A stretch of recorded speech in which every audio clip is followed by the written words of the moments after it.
Well, we're joined by Francesco Rizzuto. He's the Dean of the School of Law at Liverpool Hope University. He joins us from Liverpool in the UK.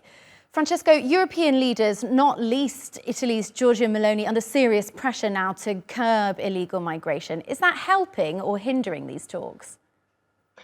It's probably hindering them because quite clearly the Italians, but other governments too, are trying to demonstrate to their domestic supporters that they're decisive and they're going to take action. But just to follow up on your item, apparently the Italians are holding the agreement up a little bit. They're basically upping the stakes to get more concessions from the Germans, because the Germans, who with the Italians were reticent about the agreement when they met yesterday, have now come around and they've proposed a compromise text. So I think the Italians are playing to a domestic audience. They'll play hardball, but I'm sure the Italians will come round in due course. Obviously, that means that there should be a qualified majority of 55% of the states and 65% of the population, i.e. those states must account for, which means that the agreement will be reached. It could well be that it will be formally reached next week when there is an informal council meeting of the heads of states and government. But we know those who are reticent about the agreement, and really the reticence is about solidarity. They all agree that we should try, or the European Union should try and deal with the problem at source, what they called the prevent agenda, which in itself is going to be extremely difficult anyway.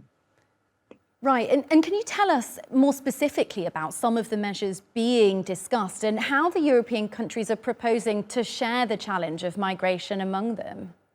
Well, the specific way that has been proposed, that has been rejected by Poland, Hungary, the Czech Republic, Austria, apparently, and we don't know what the Dutch position is, that if you are not prepared to accept your share of migrants, let us say Italy has had 130,000 migrants this year, under the principle of solidarity, economic migrants that cannot be sent back to the countries from which they originated would have to be shared out proportionately between those states.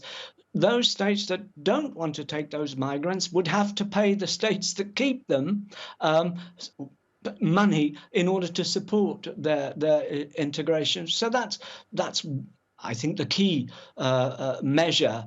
But the Eastern European states in particular, plus Austria, are not prepared to do that. So that's one of the measures, but that's really dealing with the consequence of the problem. If you like, it's the second.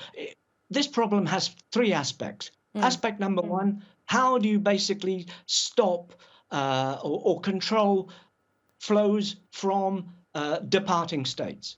That is extremely difficult, but at least the European Union is now focusing on how they can try and deal with states and governments that can't control their territories to stop people leaving. Problem number one. Problem number two is, if you like, dealing with the physical movement of these people from North African states, transit states, and dealing with those consequences.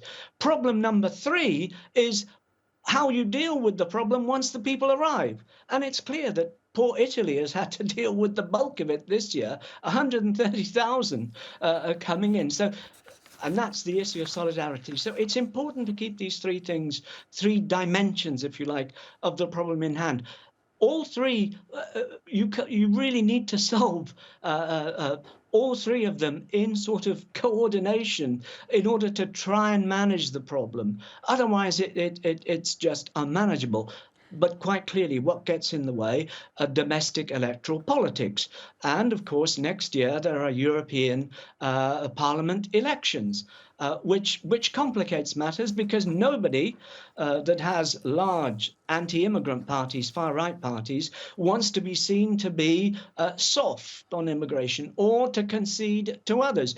Complicating factor. And if I can really make the world complex for your readers, there's another dimension.